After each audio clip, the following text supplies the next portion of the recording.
Department of Hindi, Maples academy देवन। आज आपको पाठ 3 पिता का पत्र पुत्री के नाम पढ़ाने जा रही हूँ। पाठ के कुछ कठिन शब्द देखेंगे।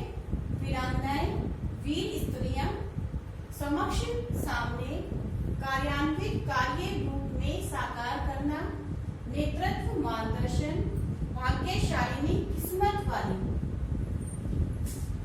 यह पत्र भारत के प्रथम प्रधानमंत्री जवाहरलाल नेहरू ने अपनी सुपुत्री इंदिरा गांधी को लिखा था। इसके माध्यम से उन्होंने अपनी सुपुत्री के मन में उत्साह और देश प्रेम जागृत किया था। प्रिय इंदिरा, सदैव प्रसन्न रहो। तुम्हें जन्मदिन की बधाई हो। जन्मदिन पर तुम्हें कई उपहार मिलते रहे हैं, लेकिन इस बार जेल में बैठकर मैं तुम्हें क्या उपहार दे सकता हूँ? हाँ, मेरी शुभकामनाएं तो सदा तुम्हारे साथ हैं। क्या तुम्हें याद है कि जॉन ऑफ आर्क की कहानी तुमको कितनी अच्छी लगती थी? तुम भी तो स्वयं उसकी तरह बनना चाहती थी, पर साधारण पुरुष और स्त्रियों में इतना साहस नहीं होता। वे तो दैनिक कार्यों में, घर गृहस्थी में और बाल बच्चों में इस तरह फंसे रहते हैं कि उन्हें देश के प्रति कुछ करने का वक्त ही नहीं मिलता। परंतु एक समय ऐसा आ जाता है कि महान उद्देश्य की पूर्ति के लिए सभी लोगों में असीम उत्साह भर जाता है। साधारण पुरुष वीर बन जाते हैं और स्त्रियां वीरांगनाएं। आजकल हमारे देश के इतिहास का निर्माण हो रहा है। बापूजी ने भारतवासियों के दुखों को दूर करने के लिए आंदोलन शुरू किया है। तुम तो अत्यंत भाग्यशालिनी हो कि यह आंदोलन तुम्हारे सामने हो रहा है और हम भी इस आंदोलन में भाग ले रहे हैं। पुत्री, एक महान उद्देश्य हमारे सामने है और हम लोगों को इसकी पूर्ति के लिए बहुत कुछ करना है। अब सोचना यह है कि महान आंदोलन के प्रति हमारा कर्तव्य क्या है, इसमें हम किस तरह भाग लें।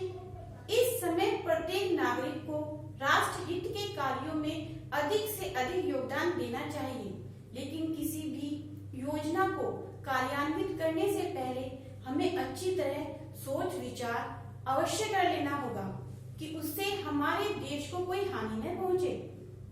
बेटी, कई बार हम लोग संदेह में पड़ जाते हैं कि क्या करें क्या न करें। यह निश्चय करना कोई सरल कार्य नहीं है। जब भी तुम्हें ऐसा कोई संदेह हो कि सही क्या है, यह जानने के लिए मैं तुम्हें एक उपाय बताता हूँ। तुम ऐसा कोई कार्य न करना जिसे छिपाने की इच्छा तुम्हारे मन में उठे। किसी बात को छिपाने की इच्छा किसी व्यक्ति के मन में तभी होती है जब वह कोई गलत काम करता है। तुम्हें बहादुर बनना चाहिए। बहादुर बनने से सब कुछ स्वयं ही ठीक हो जाएगा। यदि तुम बहादुर बनोगी तो तुम ऐसी कोई बात नहीं करोगी जिससे तुम्हें डरना पड़े या जिसके करने में तुम्हें लज्जित होना पड़े। यह तो तुम जानती ही हो कि बापूजी के नेतृत्व में स्वतंत्रता के आंदोलन देश के कोने कोने में फैला हुआ है। उस आंदोलन में छिपाकर रखने जैसी कोई बात नहीं है। हम तो सभी काम दिन के उजाले में करते हैं।